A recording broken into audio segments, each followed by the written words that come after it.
Man, that's awesome. Hey, welcome to Coach's Timeout. I'm Herb King.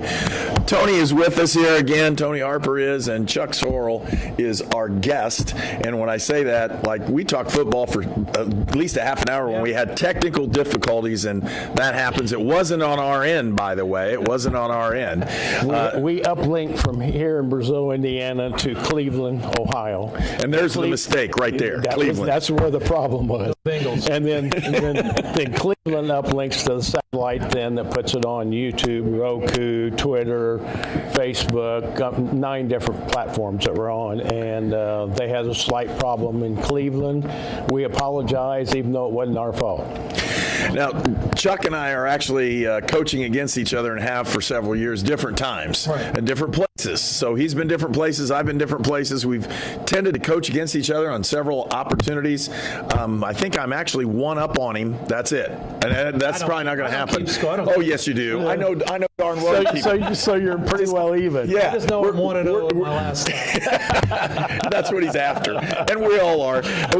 And when we look ahead to this game and this, when I say this game, when we look ahead to this season, both of us had a lot of returners, and we both got hit by the injury bug. So I'm going to start with the injury bug to start with, and just it has been a wild year for both of us when it comes to injury, because everything is on contingency plans this year. Yeah, we had back-to-back 300-yard rushing guy, Ty Benton. Our best player on offense had 320 yards versus Greencastle and 300 versus North Putt. We're driving down against Edgewood, and he tweaks his knee, and we have no Ty Benton. So we're playing the rest of the game against Edgewood, and we're down 14-0. Just it's hard to relive it, but we're down 14-0, and Ty Benton's hurt, but we end up scoring there and make it 14-6. But you look at our sidelines, and Ty's gone. We didn't play our starting 3 inside linebackers: Keenan Mowry Shields, the All-State guy, Hunter Weddle, all kinds of different guys out, and next thing you know, the number 1 team in 1A was upset, and everybody thinks we stink now, and that's good. I'm kind of glad that the target is not on our back right now. That's all right. I still voted for you last week. We still ended up 3rd. I don't know. I was hoping we was like 11th. But. No, I just keep voting for you, man. I'm going to make sure that happens, and we're going to have a great time. But no, we've had a relationship going on and off with different places we've been and different things that are going on, and I will tell you, Chuck runs a very solid program, and when we look at things, it's just like we know what's going to happen when we play against each other and other things. But let's go way back and kind of look at kind of what's going on. You've been multiple different places. Give us kind of a rundown of some of the places, because if I did the same thing. Let's go way back. Way back, okay. Yeah, so before we get into the football weeds. What kind of sports did you play when you were a kid? So when I was a kid, I grew up in Indianapolis, down in Ritter, Northwest area, 30th and there you go. 32nd, and I couldn't even tell you one of the other roads at that point. Down by the track, kind of down by the track. And when I was growing up, I was going to go to either Northwest or I was going to go to Ritter, and it was, that was till I was 7 years old, 8 years old, and my mom and dad were like, I don't know if I keep going back and say, I'd be a tough kid if I'd have stayed living down there. Yeah. I'm a lot tougher than I probably am now. But mom and dad ended up moving us to Knightstown, Indiana. Okay. My dad's from Knightstown. My dad played at Hoosier Gym. And when he played his high school basketball in the gym, the Hoosiers, that's where my dad played high school basketball. We moved out there when I was an 8th grader. And that's where I played Little League Baseball. Look at that. We got a friend. Little League Baseball. I played basketball, AAU basketball, and I didn't play football till I was a 7th grader. So growing up, I was playing, baseball and basketball, but my ultimate goal was obviously to play for Coach Don Willard, who I'm sure you know. Yeah. That was my dad's baseball coach. He coached my dad in football, and I was going to play for Don Willard, and I never touched a football until 7th grade. Opening kickoff, I want to say it's Cambridge City. Cambridge City, Lincoln, way out east. Yep. Anybody knows Cambridge City? Yeah. Yep. Opening kickoff my 7th grade year, I catch the ball and I run for a touchdown. So I think I become a football player immediately. And I had 2 touchdowns in that game, and I think at that point, I had You were hooked. 10 or 12 touchdowns at my seventh grade year, and I was hooked. And I was going to play for Coach Don Willard, and I was kind of the future of Knightstown football. I ran track that year also, so I ran track, I played baseball, I played basketball, I played football. I was doing all kinds of stuff. Well, my mom and dad both worked on the west side of Indianapolis, and they said, well, how about we move? And I was like, okay. So we moved to Brownsburg. Did you have a choice? We moved to Brownsburg. I'm in 8th grade. I don't care. So we moved to Brownsburg when I was in 8th grade. And I went from having, 12 touchdowns as a 7th grader to I get to Brownsburg, and the first thing they do, they throw number 74 on me. And I'm like, what in the world? I don't know football, period. And now I'm going to play line. And it lasted about a week, and the coaches figured out, well, you're a big kid and you're fast, so you're going to be a fullback. You're going to be a future fullback at Brownsburg. And, they changed my number, thank goodness. I'm still not a lineman. I was a D lineman, not an O lineman. So now the ultimate goal is to play for Coach Godin, another Hall of Famer in the state of Indiana. So you got Coach Willard and you got Coach Godin. Oh, the stories on Coach Godin. Man, I've been to meetings with him, and I was like, dude, you are awesome. We just sit back and laugh because he was just a great guy. We'll get to some of that stuff if you really want to get to some of that. We've got some good stories. But I'm an 8th grader, and at Brownsburg now. And I'm the fullback, defensive end. I'm a linebacker at that point, middle linebacker. And I run track, and I play baseball, and I play basketball at Brownsburg, whole different Knightstown. Even class at that point, we still had class football. I went from class 1A to class 3. 4. Were you 4? Okay. There's 5 classes. And I was like, okay. Well, and I tell my kids every day, my kids, when they're sophomores, and you face this at little schools, well, I'm a sophomore, I'm not starting. Well, when I was at Brownsburg at freshman, you don't play varsity. No. You don't even know who the high school players are. You play freshman football. And then when you're a sophomore, you try to play. Well, we had 47 seniors my sophomore year. We weren't playing. We played. I played against Plainfield, played against Greenwood. I played against, we won 70-0. I played. So, I tell my kids, you're worried about stats as a sophomore. There's a big world out there. So at Brownsburg, I ended up focusing on football. I had 35 stolen bases and 12 home runs as a freshman. And the varsity coach said, well, I don't think you're going to be good enough to play varsity baseball for us. And I'm like, I'm the best player on the freshman team. But I didn't play travel. I didn't do all this other goofiness that we don't. Because that's how they do it there. We don't even want to get into. I get it. I'm a anti all that stuff. And, the track coach come up and said, well, you're the fastest kid in the school. And, well, okay, so I went and ran track. So I ran track, played basketball until I was a sophomore, played baseball until I was a sophomore, and then obviously played 4 years of football at Brownsburg. So that was kind of my growing up days of playing what sports I played. So. Well, and the interesting part, and I'm going to say this because this is where I knew where things kicked in for you, because I know people that played with you in college. So tell me about your college experience and what's going on. So when I was a senior, like most coaches, Coach Godin was like, well, I didn't know you wanted to play in college. I'm like, well. I went to Indiana State on a visit. When I went to Ball State, I had 13 or 14 sacks my senior year. I can't remember the numbers. I went to Ball State, and they said, well, we thought you were 6'4". I'm like, no, I'm 6 foot, 210. A little bigger than that now, but, I was 210. And they were like, well, you're kind of short. So, it ended up being Hanover's, Franklin's, DePaul's, those kind of schools, which are great schools. And I ended up making Franklin College my choice. And I went to Franklin, and when I got there, I was under a guy named not Bill Unsworth. I was under Mike McClure. Okay, no for 2 years, and then Bill Unsworth for 3 years. And then Coach Zolneric was my D coordinator all 5 years. Coach Zolneric and I are the only ones I still have a relationship with. But, my first few years was miserable. I loved Franklin College. The football was miserable. We were no good. We were going through a coaching change, and you can tell the coaches were changing. And, my last 2 choices was Hanover and Franklin. Well, Hanover won 4 titles. Right. And we won no titles. So it was like, at Brownsburg, I lost more games my first year at Franklin than I lost my whole career Yep. at Brownsburg High School. And it's Wow. like, whoa, Yeah. this is a whole different ball game when, Yeah. when you talk like. So you're like, now what are you in all this for? And and I said it today. We had College Go Week started this week, and on my thing I said that what I learned from Franklin was the network. Like if you look out there and see how many coaches we have that coached at Franklin, how many ADs were at Franklin, how many principals and vice principals are Franklin grads that played or was at school when I was at school, you give them a call and you might have a job, or you have a connection. And that was the biggest thing that I've learned now.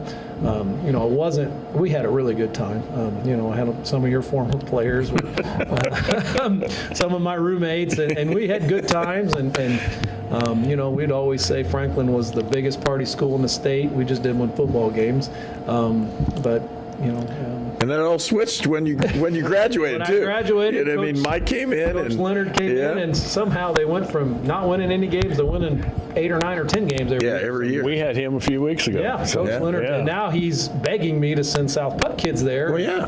I can't get my kids to want to play in college. Like it's difficult. I have Well- like one a year. Is maybe not.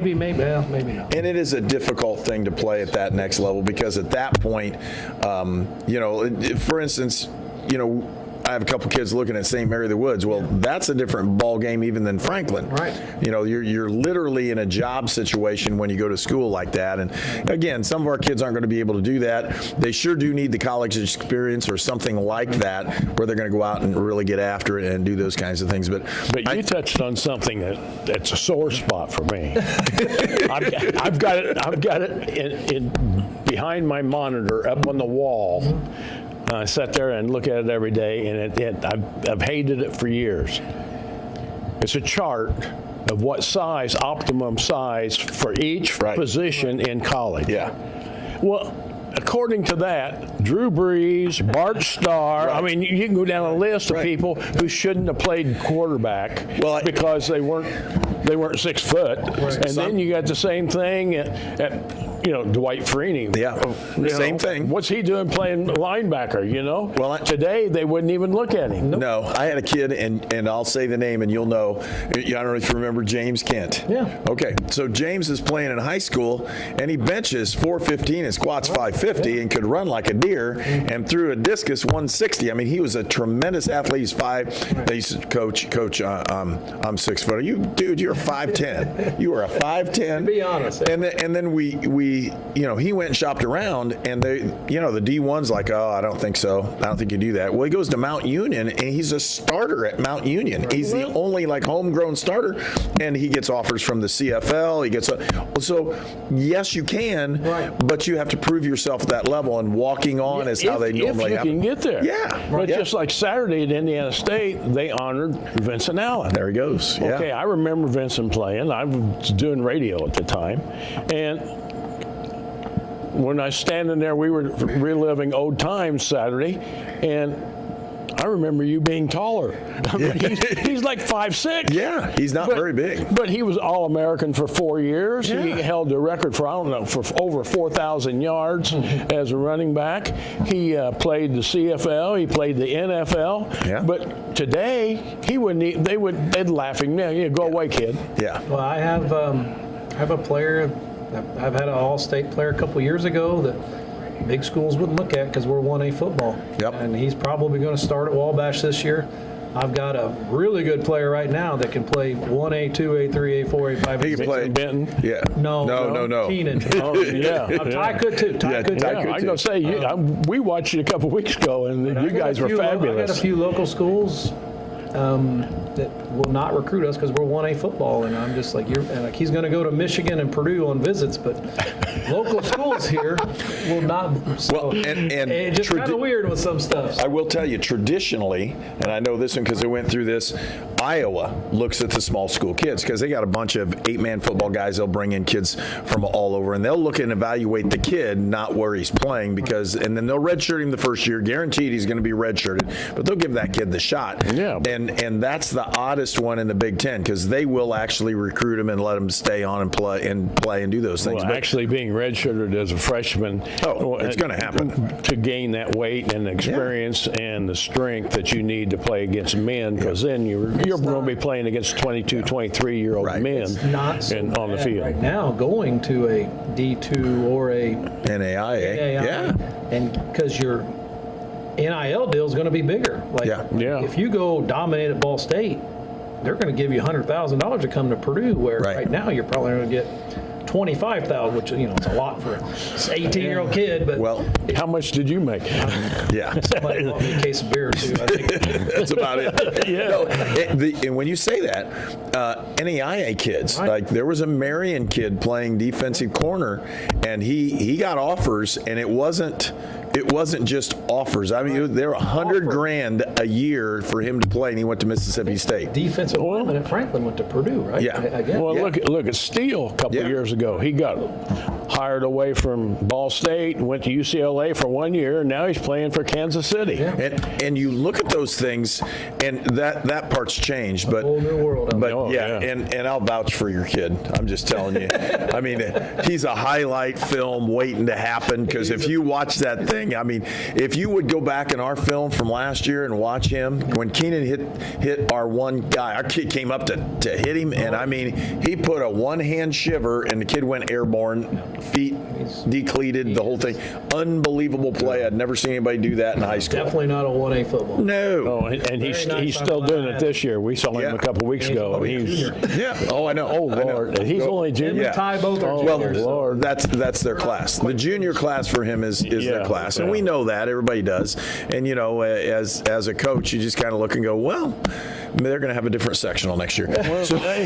He's got a quarterback that's just. Junior also. Well, I get it. And his first year to be quarterback, he was what? He played defense or Played defensive back for us last year. Yeah. Played go from defensive back to. All State, I think so.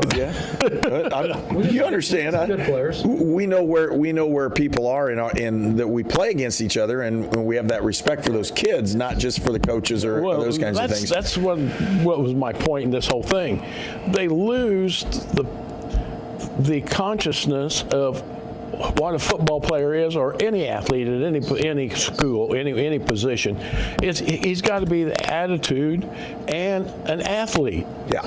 And if he's already trained in the sport and he's not the size you want, but he's a standout star, you're an idiot not to recruit him. Yeah, and a lot of games have been won by coaches who go against the norm in those kind of players, because they look at the leadership ability, they look at the athletic ability, and look at those things, and that used to be the case in certain teams and certain things. Right. It's not necessarily the case at certain places now. Now, others, yes. Right. Because we talk about things, and my son, because my son coaches collegiately, he's like, no, that kid, he's not either. He's not fast enough, or he's not strong enough, or whatever. He understands what they look like on film and how it works. And it's hard to sell the guy that's 5'5" that's a jitterbug anymore. It's hard. It's hard to sell that kid. But at the same time, at a certain level, he can play. He can be really successful, and you can really use those. And I will say this: when we're talking about Mike Leonard, when he was coaching, that's the number one thing he did, is he found those the wing backs he used in his slots. They were tiny dudes, and they were super quick. They were probably Division I players that were too small to. Correct. They got overlooked. And you don't find a guy like Cecina had a kid named Donald Winston who ended up at Purdue and was a 4-year starter for them. You don't find Big Ten schools putting that kind of kid in there like they did when Tiller was there, because when Tiller was there, he liked those guys as well.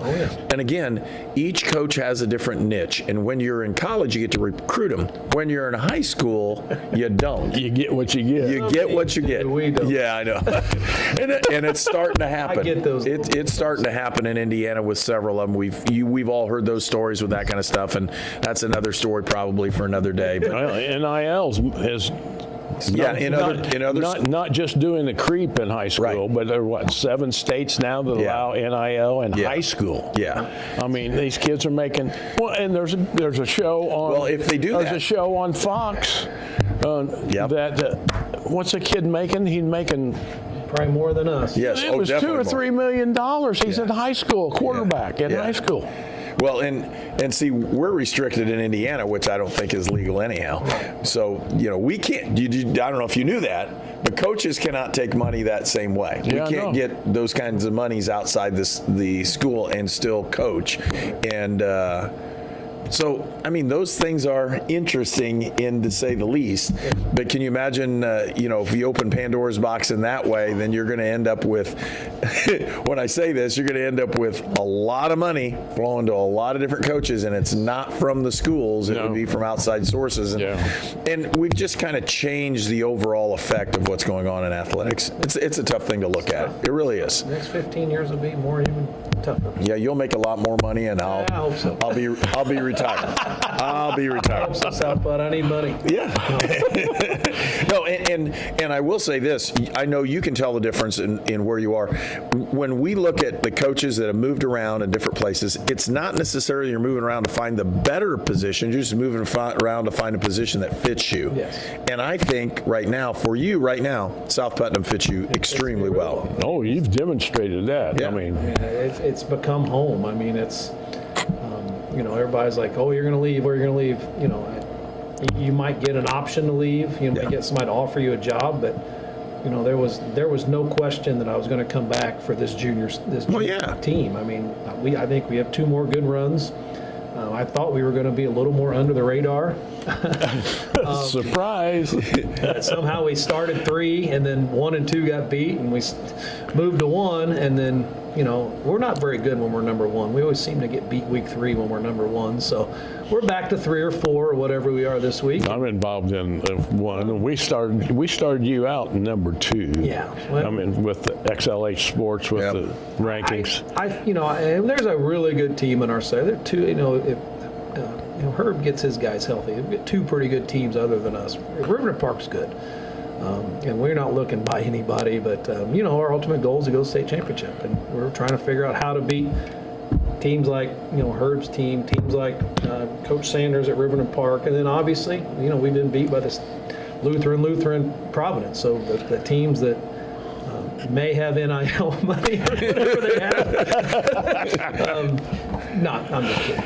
But they have little different kids than a lot of us, and trying to figure out ways to beat those kind of kids and beat those kind of programs. Well, you're not afraid to play up though either with the team that you've got. Well, and you look at it, if you're going to be at that top level, you have to have that shot to play up, and then your kids figure out if they can play there or not at certain points, and then you try to regroup if you get beat, and that's what you're doing this week.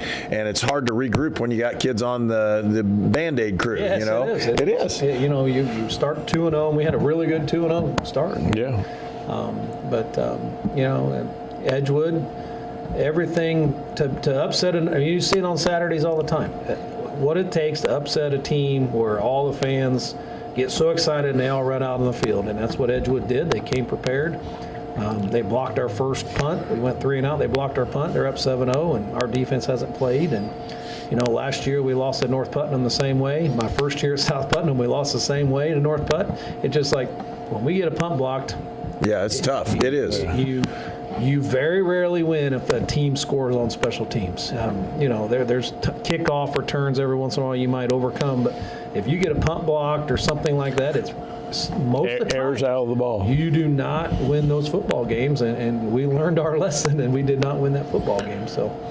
Well, and that's just kind of how it works with football. But again, from your background and from the people I know you've coached with, football is not the only important thing in what we're trying to teach kids. Because it's literally the classroom outside the classroom, and that's what you're trying to do. We had a couple kids trying to sign up to play football this late, which I usually give kids chances. And I pulled up his grades, and I was like, you've got 3 Fs and 2 Ds. Like the football's the last thing you need to focus on right now. And I said, you need to focus on getting your grades. And then when we start back up in January, you're a sophomore, and you more than welcome to join us. But, you're going to get nowhere in life with D's and F's. I mean, if you don't graduate high school, then it's a tough world out there. Well, yeah, it's tough anyhow. So when we look at this again, we'll come back here in just a moment, but we'll start talking a little bit more about just kind of what makes you tick, those kinds of things that happen, because no one goes through coaching without some adversity, and both of us have had it. We've had some of those. That's kind of how things work. Again, we're here at Coach's Timeout in Brazil, Indiana for our Timeout with Coach show. Again, Fearless Design sponsors this, and I'm going to say I made a mistake tonight. I didn't bring my red cup, but if you see these cups, they are absolutely awesome, and they're done by, the designers that do these things, located just north of Brazil. You'll watch their commercial. You'll get what's going on. Thanks for joining us. We'll be right back.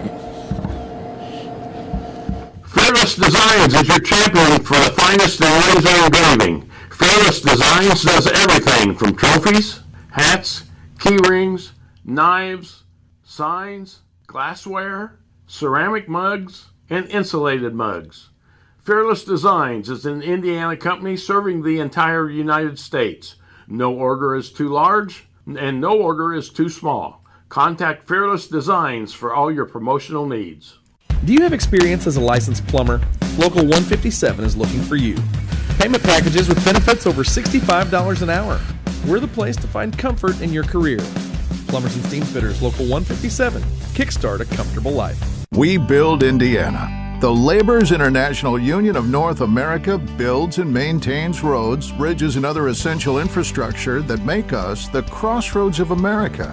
So thanks to LIUNA members' work, Hoosiers have a better quality of life, like access to utilities, easier routes to jobs, schools, or medical care. We build Indiana for good jobs and stronger communities. The Laborers International Union of North America. We are LIUNA. Indiana Sports Network cups given to guests are provided by Fearless Designs. Hey, and welcome back. Hey, we've got a great schedule here on Indiana Sports Network. Thursday, it's Sullivan at Northview in volleyball. That'll be Northview's girls have been tough. Yep. Scott's got a heck of a team there, and it blows my mind because when I think of McDonald's baseball, and he's 400 and some wins last year, as of last year.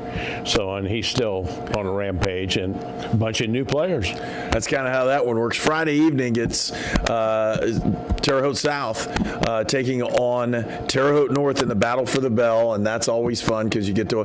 For us, we just watch it on TV and watch them rush the field and beat on each other for a while. They have a good time. And then this next Tuesday, we'll be back at it here with ISU's basketball coach and Matt Graves, and we talk a lot of different sports, a lot of different things. And when I say this one, I'm going to ask you about this one. You don't just coach football. So if you look back at his coaching, did you know this? His coaching resume? Oh, boy. He is a track and field guy, too. So he's coached track and field at multiple different schools at the varsity level, has had multiple, I'm going to say student athletes go on do really well in track and field. And so the question is. Well, now, wait a minute. Your questions are going to be football. No, okay. Because my question is, how can you get these kids, track and field kids, to go to college, and you said you're having trouble getting the kids that's playing football interested in going to college? Well, how far back do we want to go? Yeah, because he can go way back. That's what, 15 years doing this, something like that? Is it just the difference of personalities that go into those sports? Well, I've been lucky in track and field. So some of my track and field athletes, one's playing for the San Francisco 49ers right now, Isaac Grindo. I had him at Cascade. I had a couple kids at Pike High School when I coached track and field there that went on to throw. One at Indiana State, one at different places. I got a kid right now at South Putnam, Branson Inzer, who's fast. He's fast. He is. He's going to be a collegiate athlete, and he keeps talking football, but his moneymaker's probably track. So I've been lucky in the track and field in the track and field game to get some players and runners and athletes that are pretty good. The thing about track is you're either fast or you're not. You can either throw far or you can't. So when you're really good, schools find you.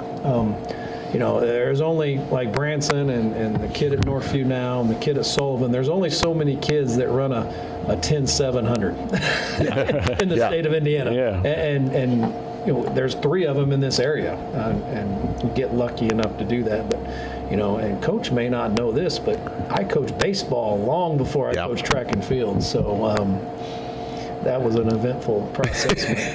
I try not to because South Putt would have tried to hire me as our baseball coach, and I didn't want that. And Northview always wanted me to help coach baseball, and I kept saying no. So and traditionally, the football coach does something. If he's going to do something and really changes the school on a 1A level, he ends up coaching either track or doing something that way. The old times in the WRC, we were coaching 5th and 6th grade football in the spring. Okay, and we did those things, but took your spring up. Yeah, it did. So you were coaching literally year round, and to go to a different school that didn't have the 5th and 6th grade, wasn't that kind of natural for you to take over something? So when I got to Cascade, I was a defensive coordinator at Cascade there for 2 years, and Coach Acton, our principal, John Acton, who was one of my mentors. If we go back and look at some of when I started coaching mentors, he goes, well, you probably should coach our track team. And I was like, okay. Well, we happened to win. At that point, we won the conference back-to-back years, and my wife looked at me at that time and said, "You're a better track coach than you're a football coach." And I was like, well, Did you kick her? The record does, because I was not very great. I wasn't great at South Vermillion. A lot of things. Kind of brought her beating me 3 times in a row. That didn't help. But at that point, we weren't in the WRC. We was in the WIC. So once you got through a really good Rockville team, a good North Vermillion team, who both teams I think went to state during those years. Once you get through that's our off schedule. Then Edgewood was good, Northview was good, Owen Valley was okay. All those teams were good.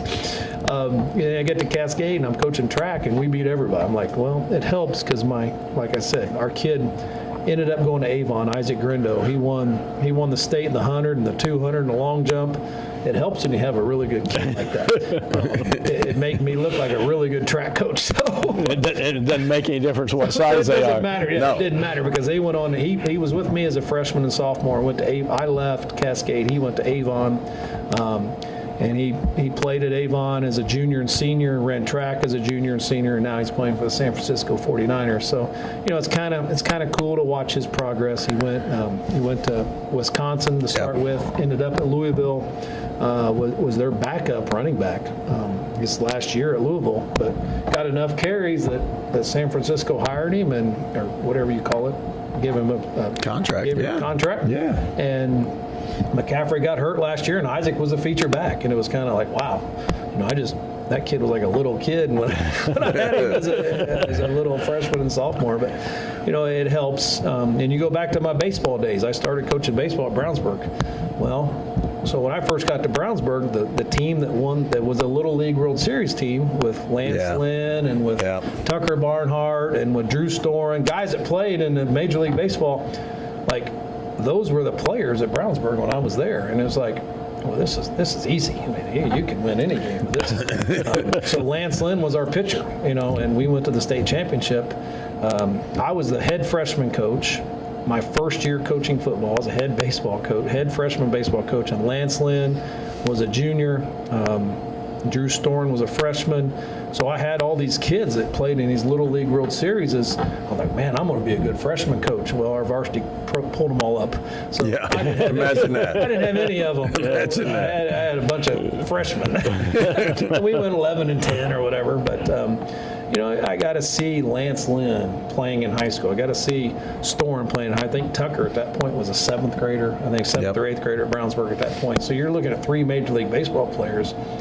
And I'm like, man, I'll coach baseball. This is easy. I'll coach the rest of my life.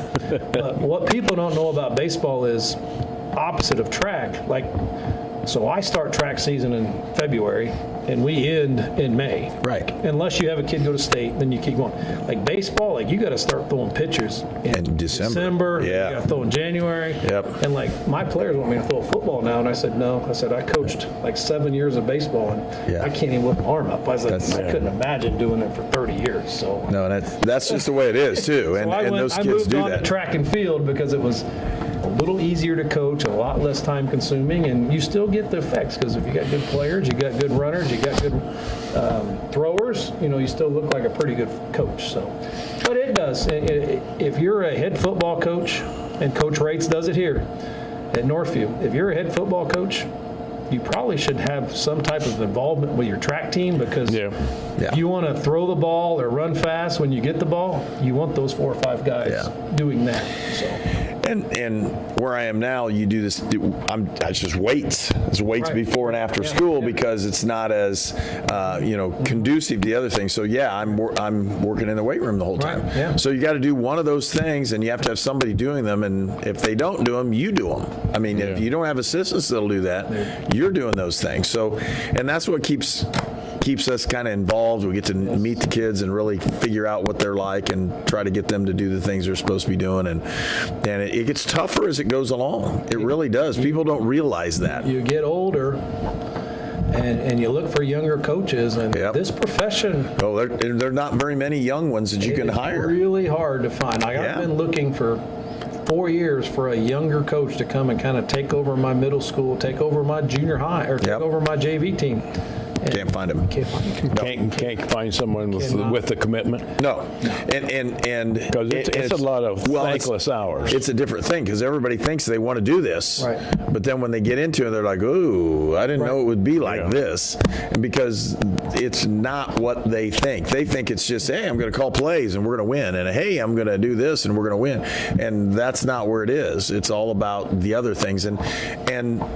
When you look at Chuck's teams, I'm going to say this, from a foundational standpoint of lifting and getting stronger and getting better every year, those kids, you can see the progression of what goes on with your kids. And that's simply because the organization is there to advance those kids from year to year in their weight training, in what they do. And that's been the key, I think, for what you've done, especially at South Putnam. Yes. And you try to do it at every school you've been to. And sometimes those kids are responsive and sometimes they're not. And that's part of what goes on. It's even more than kids. Yeah. I mean, when I was at my first stop, it was not a football school. Right. And it may have turned into a little bit of a football school the last few years, but it was not a football school. And when I said, okay, there's no APC, there's no advanced lifting class, okay. And we might have had one. I mean, we might have had one, but it was not. It was not what you and I consider. No, it's not a lifting class. Yeah. I want 400-pound squatters. It was not a one. So I said, okay, we're going to lift at 6:30 Monday, Wednesday, Friday mornings. Well, we had a couple other sports that said, okay, well, we're just going to go hit baseballs at 6 o'clock in the morning. So these kids don't go and get lifting. And when you're fighting things like that. Hey, this is when we're getting stronger in January, February, March, April. And now I'm at South Putnam, and when the principal called me at the time and I said, well, what am I going to teach? He said, you're going to be in the weight room 6 periods. I said, sold. You don't have to tell me anything else. Yep. 6 periods. I said, so I've got 6 periods of weights at 1A South Putnam, and I have 225 kids in my class. I don't have to do any before school stuff. I don't have to do any after school stuff as far as weights. Before and after school, I can do agilities. I can throw the football. We can do whatever we're allowed to do with our athletes, or with all of our athletes, or with whatever. And it's such a game changer. Team coach, how do you get 10 guys to squat 1,000, to the 1,000-pound club? Well, we have class every day. I mean, it's like math class. You come in, you see me, you're going to lift, you're going to squat, you're going to clean, you're going to bench. And the biggest difference I've always said with South Putnam compared to the last few stops I was at is even Northview. I mean, at Northview, they don't let freshmen lift. Like Coach Rake still has to go in 2 days a week and squat Tuesday mornings. I mean, I've got such an advantage a lot of small schools, even some of these big schools still don't have, that is such a blessing. And it takes, now I still I'm there at 7:30 and I get home at 7:30, so I'm still 12 hours a day, but it's not focused on that part of the game. I get to do other stuff, coach track. I get, coaches in the weight room, I get to coach track and make us faster, so we're strong and fast. Coaches got to do it all before and after school. Yeah. And a big advantage of, Coach Wheeler, who, played for him and coached with me, I said, when he's interviewing, he interviewed 120 jobs or something. I mean, on how it's unbelievable. Yeah. I mean, I called references, and I know you did more than me, but you've got to be selective with what job you take. And if it looks like it's not going to be where you want it to be, get out. Yeah. Seriously, get out. So I'm talking to Coach Morosis because I coach a little bit at DePaul, and I took a job, and my wife's with me, and he said, Chief, I'm just gonna let you know, there's some jobs the good Lord himself could not turn around, and you make sure you don't get those. And my wife just looked at him, she goes, what did he say? And I'm like, no, he's right. Like, there's certain jobs that are set up for failure simply because you don't have the backing to do the things you're supposed to do outside of football.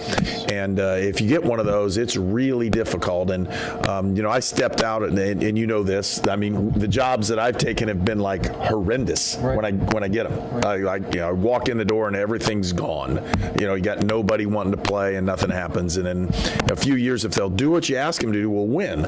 And that's kind of where I've been in career-wise. But one of the jobs I took over, they had lost to the worst teams in the state of Indiana, the bottom two worst teams, and they were dead ranked last in the Sagarin ratings, the computer rankings. Oh, yeah. Dead last. And in the third year there, we won a sectional.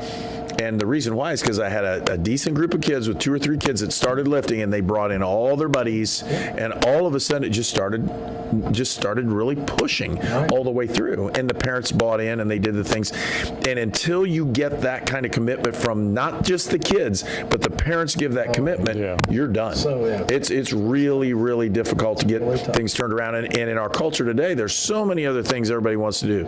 Video games has been the detriment to society right now. My God. I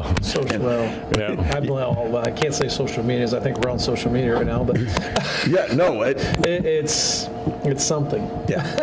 And when we look at it, that's, we think we're the last bastion of male, like when I say this, like creating men out of boys. Right. That's our goal. Our goal is to create men out of boys where they don't back off from tough things. They get up when they're knocked down. I had Confucius in my stuff today in world history, and we're talking about Confucius, and all of a sudden I'm like, so give me statements from it, and that was the gist of 2 or 3 of those statements was, okay, you have to get back up when things are tough. You have to get back up and do it, and I'm like, he couldn't have said it any better. That's what we're trying to teach. Yeah. Teaching to be hard-headed. Yeah. It is. And you go back and you think of my playing days at Brownsburg. I mean, if we didn't have summer stuff like we have now. No. You lifted from 8 to 10, and I remember when I was a freshman, and they were like, if you don't show, like when you're a sophomore and you start showing up to the high school stuff, you better be there at 8, and you're going to be there till 10. And it was lifting, it was running, all that stuff. And we had to find a way to get to that practice. Yep. Or you're going to be forgotten. Like now, and even I've got kids now that will miss a Wednesday practice, and you're like, what is wrong? Like, really? Like, I don't get this. Well, I'm going to take him to the doctor today. Why? Like, well, I scheduled his dentist today. Like, you're just like, man, like it wasn't that, I'm not that old. No. Sometimes I feel that old, but I'm like, it wasn't that long ago. If I missed a day at Brownsburg, you might as well just quit. Yeah. Coach Godin would have not known my name, and I would have moved on, and I don't know what I'd have been today, but today's kids and parents are like completely different. You've got to try to say, this is what we do. Yeah, and this is how when we do it. Yep, and it is tougher. We can see the change, and it changes society, and that's really why people have trouble. I mean, I know the HR director at a couple different plants, and they're like, we can't find people that show up consistently on time and do their work, and that's just the tough part. That's the difference, because those HR directors ask football coaches, who shows up? Right. Who would you hire today? And we can actually give them an answer. These are the kids who show up. These are the kids who really put in the work and do the things they're supposed to. It makes a big difference on those kids. And we're teaching those things, and people think, well, you don't teach them anything in football. Yes, we do. It's like a whole new language, folks. And, what does this mean? And we know this because as coaches, we look at each other, and we had that thing happen last year. You're like, okay, how do you know what's going on? I'm like, well, it's the same language, and if they have the same language we have, or vice versa, whatever, we know what's going on. And you've seen that happen, because I broadcasted a ball game one time for him. He's looking at, how did you know that was going to happen before? I said, well, he gave the signal. Right. He gave the automatic signal for that play. We did Rose Hallman for 7-8 years, whatever it was, and he's doing the play-by-play, and I forget who your assistant was. He had been the coach at Rose Hallman 2 or 3 years earlier, and he was doing color. So they break the huddle, and he calls the play, and throughout the whole game, and he said, well, I can tell by the way they break huddle whenever they break what they do, what the play's going to be. And I thought, okay, why didn't the other coach know that? Well, but that comes down to professionalism. Right, and you understand what everybody's trying to do, and that's part of the gamesmanship that we have in football that some of the other sports don't have. And nobody gets bent out of shape with it, but but you look at the other guys, that's why you have the Ohio State and Michigan always trying to get that little advantage of what's going on. And folks, they did the sign stealing for years. It wasn't the past that four. wasn't new. No. And there's an article came out this last week. Did you see the one on so Bo and Woody? By the way, Morosis played for Bo and Woody at Miami. Right. Okay.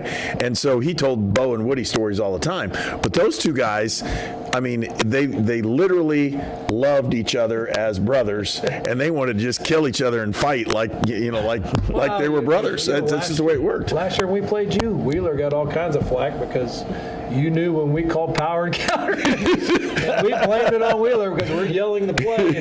Power! Wheeler, you're never allowed back at South Putt. And it wasn't Wheeler. And it wasn't even Wheeler. And he got blamed. No, but that's a normal thing for football coaches. That's kind of what happens. And when we're doing things on the field, it's like we're going at it really hard, but just like this. I mean, I don't know. I can talk to him all day, and we could go to clinics and talk and have a good time. I told your daughter we had lunch. You had lunch with my whole staff. I mean, you didn't like your staff. I didn't have one. That was the issue. It's like you have like 20 guys on your staff. I'm like, who's coming with me? Well, I can't. My kid's doing this. And he's talking to your staff at lunch saying, hey, what about this? What about no, and they're laughing because they know. They all know. No secrets. They won't give us any secrets. No, and we give everything, but we don't ever listen to each other because we do tell each other what we're going to do. Yeah, we actually do. And we're going to run power and counter, and you either stop or you're not. Yeah. I'm going to do it till you stop me. Yeah. And then we go to plan B. And I usually have some plan to counter what's going on, to take care of what we all do this. That's part of what it is. The key is for all of us, though, is to teach our kids to play through every kind of adversity we can find. Right. And that's the hard one. And you had it this last week. And I'm going to have it again. A couple weeks, I'm going to probably have another one like that. But what they don't realize is you're building their character. Right. You're not being a hard ass. You're not doing it just for the sport. You're doing it to build a man. Right. So my athletic director is hard ass of them all. I mean, you think about Troy Burgess. When we got finished and he called me on the phone, and I was like, oh boy, this is going to be good, because the referees were suspect. Yeah, imagine that. We had It's not down there. we just had everything go right and wrong. Didn't have 5 downs, did you? You ever heard that story? We've I'll had- tell you that one we've had a sometime too. bunch. You know, just everything went wrong, and he calls me and says, I thought your guys that came in played so hard, like the guys that shouldn't be playing on Friday night, shouldn't be in that position played. And I was like, wow.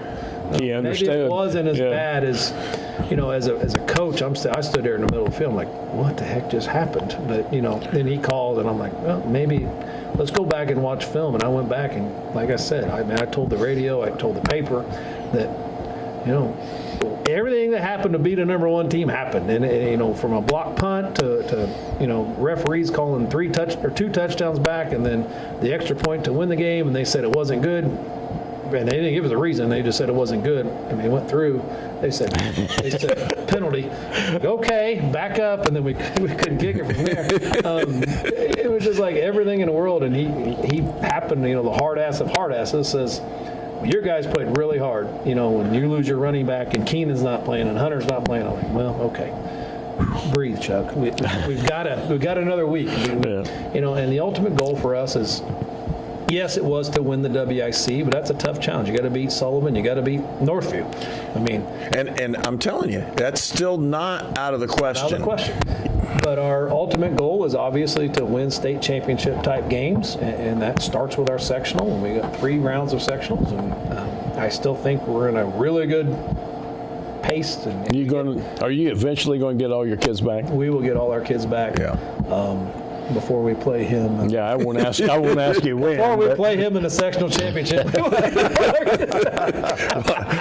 I'm just hoping my kids come back. That's the issue. And we've both been through those, and it is contingency planning for football coaches. And you're going to play kids that you think, well, maybe those kids shouldn't be the ones that start. And I'm going to do that this week. I've got several kids that are going to play, and I think they'll play okay. I didn't like the way some of them practiced tonight, but guess what? I'm not going to like the way everybody does things all the time, because you're still trying to push for excellence. And if you're doing that, you don't give up on pushing for the right things every single day. You know, and I see a few of my kids. I mean, I got 400-pound squatters, and I'm like, they're plugged in. I mean, because we've got guys that are banged up. I said, you're the next guy, and everything last week and then this week says next man up, next man up. If that's not what life's about, then I don't know what it is, because you are the next man up, and you've got to figure this out. I mean, either you do or you don't, and they've got to. I mean, they've got one more week to do it before we get full healthy. You know, Ty was, you know, questionable tonight. We'll see Friday. Now, I feel like an NFL coach, you know, not releasing my. They will all be back for the sectionals unless some other injuries happen. That's actually all I know. thought I was in college this week, because if we'd have done it in a college setting, you get the printout. Oh, yeah. This kid's coming back this day. This kid may not be my back. goodness. This kid's not. And you'd have a list of like 10. Yes. And I'm going, I'm about there right now. You know, what's this kid doing? And, you know, he's going to the doctor. When I know I got a kid going to the doctor tomorrow, and they're going to tell him if he has surgery, and they have this kid doing this. And, you know, and I got a text today from another kid. We were here, and I'm like, well, there's another one to the ER, you know, and you just talk about those things and try to make sense out of all those things. But it gives those other kids advantages, because they're going to learn to play in a tough situation. And that's what they're. I mean, Eastern Hancock's good. I mean, Yes, they are. They're real good. They're big. And you're at their place, correct? At their place. That's a on haul. grass. Ooh. We only played 2 games on grass, and this is one. We got to go an hour and a half. Yeah. You know, and Do you get to hire the refs? I just hope they keep them in their pockets for 1 week. I mean, you know, the week you did 2 weeks ago, the referee said, you know, you probably won't see very many flags Unless it really we had matters. 20. Yeah. 20. Yeah. 200 yards in penalties. I'm like, there's no way in the world we have 200 yards in penalties. But Referees thought we did. Well, and we still had 600 yards on offense. That's how it works. It would have been 800, I guess, but it was our counter rival, so it was fun. It was a fun night. So. Well, that's a good thing. No, it is. That's just kind of the way it works. So, hey, it's been really enjoyable talking to you. We're going to take a very short break, and we'll be back and wrap this one up. Again, you're watching Timeout with Coach here from Coach's Timeout Bar and Grill in Brazil, Indiana. And again, our guest, Chuck Sorrell, will be right back. Laborers International Union of North America are dumping yards and benches to get Hoosiers where they're going today, and a new energy infrastructure that will keep Indiana competitive tomorrow.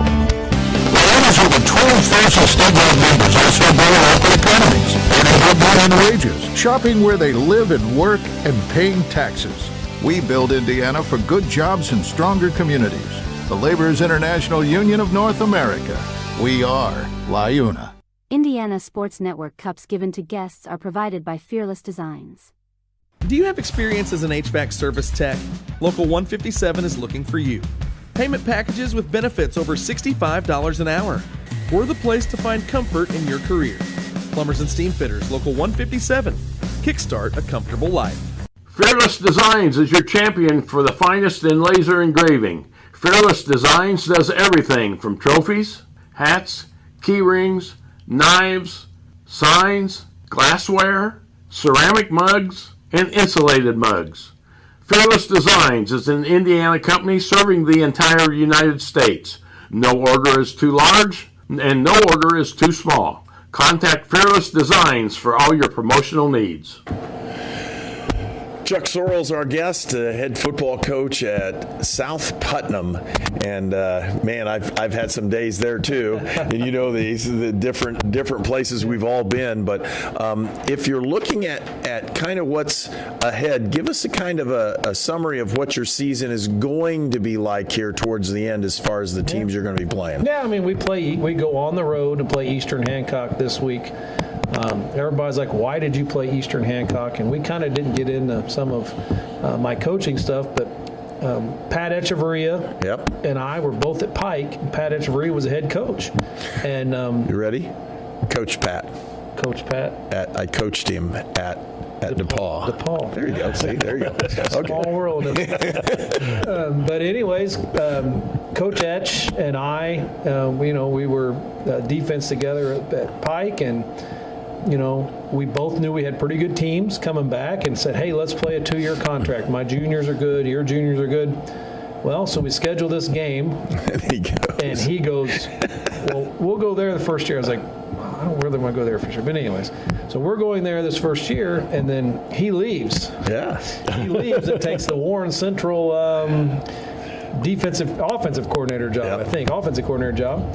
And so I'm still playing Eastern Hancock. I'm trying to get out of this game. I'm like, why do we got to go there? I can go play anybody, but there's nobody around here that wants to play. Like us and Linton, have a hard time finding games. Because the WRC's all in schedule. Everybody's got their schedules. And I was like, well, we'll just keep it. Well, so now I'm driving an hour and a half to play a guy I don't know, a team I don't know. The good thing is a lot of my family members and my dad's friends and family are still in Knightstown. So we'll probably have about 40 people that my dad knows. Can I tell you that's a good thing that you're playing them? So here it is. So I've been through that part. If you have to prepare for the hour and a half long trip, it is literally like a playoff game in the semi-state, or regional or semi-state, which you don't get in a regular thing. And so that is actually going to help prepare your kids. Rather than not. I think that's a really good thing for you to do. Well, I hope so. Just telling you. Week 15, I hope so. And then we have we still have, Coach King just said, we still have a chance of winning the WIC. I mean, that is a goal of ours. We have to beat Sullivan. We have to beat Northview. 2 very tough tasks, and then obviously beat West Vigo, beat Owen Valley. But we still have a chance, and that's the next goal. We'll have Sullivan and Owen Valley. Sullivan's at our place. We're here at Northview. We have Owen Valley at home also. So, the season ends. We got those 2 games. We got Owen Valley at your place, and we got you at Northview. Oh boy. We do not play. So the good thing with South Putnam is we don't play a 1A school until week 9. So, I was joking with Coach, like Coach Wheeler, I send him a thing every week. He's leading our sectional standings, which on the Sagarin, or whatever, not Sagarin, one of those sites that shows. And Coach Wheeler, because he's played 3 1A schools and he's 2-1 or whatever. Well, we don't play, so we're always at the bottom. Like we're the worst team in our sectional. This is weird. Which is fun. Yeah. But we don't play a 1A school until Cloverdale week 9. Well, Cloverdale's got high expectations too. They think they can win their sectional, so it'll be interesting to see what happens week 9. Us and Cloverdale are in opposite sectionals, which is really and how did you work that one out? All 4 Putnam County schools are in different sectionals. Right. I don't know if that's ever happened. We have 2 1A schools. Who'd you guys make mad?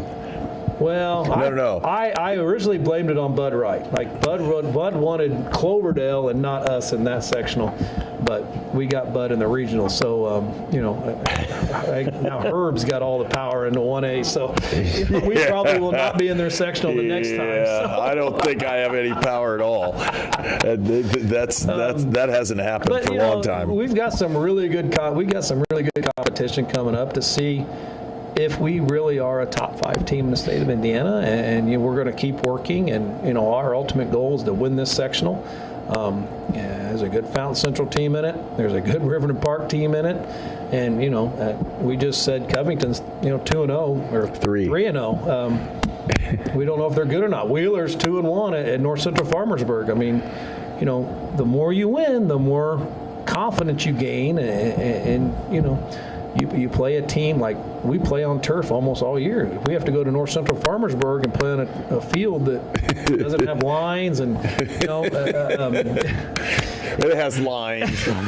also has Bermuda grass on it or whatever too, so it'll turn brown in Well, I've already told him. Middle October. Told him he's drawing us for the sectionals. So, is it Bermuda or that fescue? No, they had Bermuda there. Fescue. They had Bermuda. Like I say, that fescue, when it gets dry late in the season, it turns brown. So we've got a lot of work to get ourselves prepared for the tournament, and that's what our ultimate goal is. The expectation at South Putt is to win tournament games, and I think that's why they keep me there. They know that that's my expectation, and we just hope that we're good enough weeks 10, 11, 12 to do that. And last year we got to play 14 weeks, and you come up short to the state champion again, and we would like one time to beat the state champion and let us be the state champion. So. and when you go through those, it doesn't make it any easier. No. I'm just telling you, because I've had the same thing. I had some teams that did the same thing, and you're looking going, it's good, but your kids also learn that life is not just football. Right. Life is other things. Yep. And you're going to move on, and you're going to be successful in those things because of the experiences you've had in playing football and playing either at South Putnam or any other school in the state where you have somebody that pushes you to do your best, and you may not get there to exactly the way you want to, but you're going to get there some way. Right. And normally it's just the building a character. Right. And one good thing about South Putnam is, if I'm the head coach for the next 15 years or whatever I am, the next head coach is going to have all of my players because nobody leaves South Putnam. No. They're not transferring anywhere. It's like Linton. It's like Sheridan. Yep. It might not have the 10 state titles or the last 3 or 4 state, runner-up state titles at Linton, but it's right there behind it. All those people on that fence are South Putt grads. And there's a couple like at Greencastle right now, and the people like disowned them. I mean, it's like, I know. You go to Greencastle, like you go here where you win a state championship. So, that's the good thing about being outside. It's such a we did a fundraiser and we raised $20,000, like sending out text messages. It's just like there's not even a town here. Like Bell Union, Putnamville, and you're at an intersection. There's nothing else for miles. There's no town, but for some reason there's $20,000 being raised sending text messages. It's just like, and then you come to a game on Friday nights and the place is full. Packed. It's just like, wow. It's a wow place. Well, your kids have bought in, and the parents have bought in, and the grandparents. It's been that way for years. Yeah. It's always been that way. He's earned it. He's There's worked only hard. been a few coaches at South Putnam. Right. Since Coach Gaddis, And Mark. then Wildman, and then Burgess, Aker, and me. There's been 5 coaches in,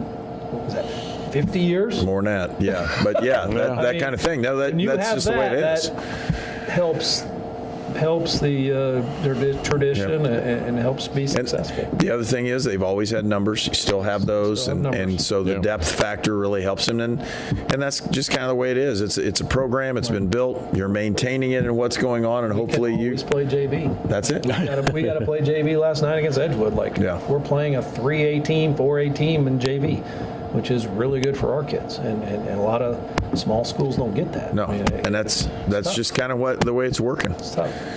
Tell you what, appreciate you coming in, talk to us. I know you just live right down the street, so that makes it a lot easier on you. But no, we've had a great time again talking. Don't forget, we have volleyball at Northview on Thursday evening. You can watch that one here on Indiana Sports Network. Sullivan and Northview usually both have very good teams. Northview still, in my humble opinion, they're still dominating this year again on a rebuild year. And then we've got Terre Haute North, Terre Haute South go win and go for the bell, and the records are out the window. It doesn't make any difference. No. You're going to pound on each other because in Terre Haute, because they've known the kids on both teams have known each other forever. A lot of the North coaches now played at North. So they are excited about that game. And then a week from tonight, Matthew Graves, Indiana State University's head basketball coach. And get to talk some basketball. We'll have a good time. Talk about building, too. He's got a bunch of new talent in. Wow. That is I got. Kind of the way that works. And he didn't have that one in high school either, I'm telling you.